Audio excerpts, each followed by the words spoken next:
গোপালপুর এর যে সামাজিক ব্যবস্থা ছিল, একজন আরেকজনকে শ্রদ্ধা করত, মুরব্বীকে ছোট বয়সীরা শ্রদ্ধা করত, সেই সামাজিক অবস্থা আজকে ভেঙ্গে খান খান হয়ে গিয়েছে।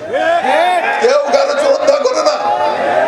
ওরা এই খালি দুর্নীতি করে নাই, সমাজ ব্যবস্থাকেও ধ্বংসের চুরমার করে দিয়ে গিয়েছে। কাজেই এই পতিত আওয়ামী লীগ যা করেছে আমরা তাই করব। পতিত আওয়ামী লীগ লুটপাট করেছে, চাঁদাবাজি করেছে, মাদকের ব্যবসা করেছে, গোপালপুরকে উচ্ছিন্ন নিয়ে গিয়েছিল। আমরা কি তাই করব?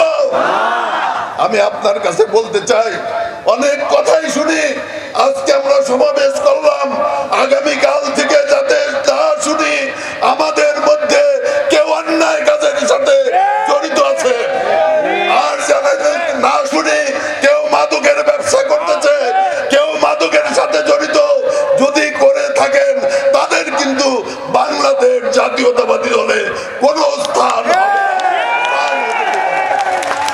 আরেকটি কথা বলতে চাই, অনেক নেতারা দল ভারী করার জন্য, পকেট ভারী করার জন্য আওয়ামী লীগের নেতাদেরকে, আওয়ামী লীগের কর্মীদেরকে পাশে টাইনে আনতেছেন।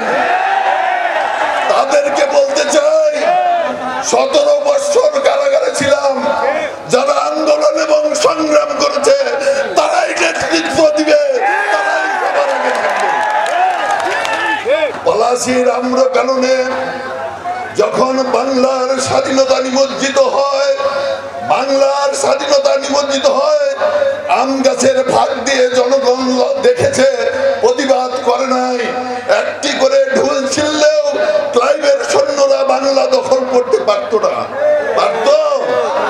আজকেও বাংলাদেশের মধ্যে ভয়াবহ ষড়যন্ত্র এবং চক্রান্ত হচ্ছে, আন্তর্জাতিক চক্রান্ত এবং ষড়যন্ত্র হচ্ছে। আমার এবং পতিত স্বৈরাচার এখনো ইন্ডিয়ায় বসে, এই দেশে বসে চক্রান্ত এবং ষড়যন্ত্র করে যাচ্ছে।